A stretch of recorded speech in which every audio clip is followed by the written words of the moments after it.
ನಿಮ್ಮ ಮಕ್ಕಳ ಭವಿಷ್ಯಕ್ಕೆ ಹಣ ಸೇವ್ ಮಾಡಿ ಇನ್ವೆಸ್ಟ್ ಮಾಡಬೇಕು ಅಂತೇಳಿ ಯೋಚಿಸ್ತಾ ಇದ್ದೀರಾ? ಆದರೆ ನಿಮಗೆ ಒಂದು ಸೂಪರ್ ಸರ್ಕಾರಿ ಯೋಜನೆ ಬಗ್ಗೆ ಹೇಳ್ತೀನಿ. ಮಗ ಇದ್ರು ಮಗಳಿದ್ರು ಅವರ ಭವಿಷ್ಯಕ್ಕೆ ಈ ಯೋಜನೆ ಉತ್ತಮ ಅಂತ ಹೇಳ್ಬೋದು.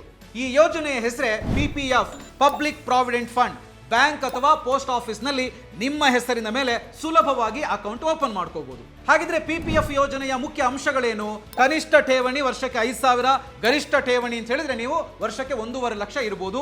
ಒಂದು ವರ್ಷದಲ್ಲಿ ನೀವು ಎಷ್ಟು ಸಲ ಬೇಕಾದ್ರೂ ಹಣ ಹಾಕಬಹುದು. ಆದ್ರೆ ಒಟ್ಟು 1.5 ಲಕ್ಷಕ್ಕಿಂತ ಹೆಚ್ಚು ಹಣವನ್ನ PPF ನಲ್ಲಿ ಹಾಕೋದಿಕ್ಕಾಗಲ್ಲ. 500 ರೂಪಾಯಿ ವರ್ಷಕ್ಕೆ ಮಿನಿಮಮ್, 1.5 ಲಕ್ಷ ಮ್ಯಾಕ್ಸಿಮಮ್. ಇನ್ನು ಇಂಟ್ರೆಸ್ಟ್ ಬಂದು 7.1%. ಇದು ಸರ್ಕಾರ ನಿಗದಿ ಮಾಡಿರೋದು. 3 ತಿಂಗಳಿಗೊಮ್ಮೆ ಇದು ಪರಿಷ್ಕರಣೆ ಆಗುವಂತ ಚಾನ್ಸಸ್ ಇರುತ್ತೆ. ಇನ್ನು ಟೆನ್ಯೂರ್ ಬಂದು 15 ವರ್ಷ.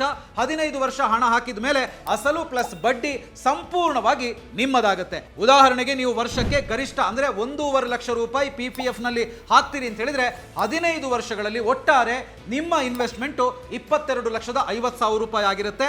15 ವರ್ಷಗಳ ನಂತರ ನಿಮ್ಮ ಅಸಲು ಮತ್ತು ಬಡ್ಡಿ ಸೇರಿ ನಿಮಗೆ ಸಿಗಬಹುದಾದಂತ ಮೊತ್ತ 40,68,209 ರೂಪಾಯಿ, ಅಂದ್ರೆ ಸುಮಾರು 40 ಲಕ್ಷ ರೂಪಾಯಿ.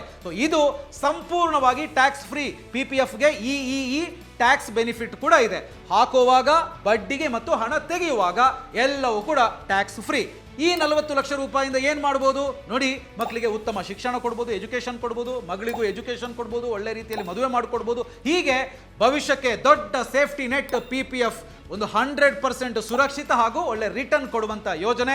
ಮಕ್ಕಳ ಭವಿಷ್ಯಕ್ಕೆ ಇದು ಉತ್ತಮ ಅಂತ ಹೇಳ್ಬೋದು. ಸೊ ನೀವು ನೋಡಿ ನಿಮಗೆ ಸೂಕ್ತ ಅಂತ ಅನ್ಸಿದ್ರೆ ತಜ್ಞರ ಸಲಹೆ ಪಡೆದು ಅಥವಾ ರಿಸರ್ಚ್ ಮಾಡಿ ಇದರಲ್ಲಿ ಇನ್ವೆಸ್ಟ್ ಮಾಡಬಹುದು. ಸೊ ಈ ಇನ್ಫಾರ್ಮೇಶನ್ ನಿಮಗೆ ಇಷ್ಟ ಆಗಿದೆ ಅಂದ್ರೆ ಲೈಕ್ ಮಾಡಿ, ಬಾಸ್ ವಾಲಾ ಚಾನಲ್ ಅನ್ನ ಸಬ್ಸ್ಕ್ರೈಬ್ ಮಾಡಿ.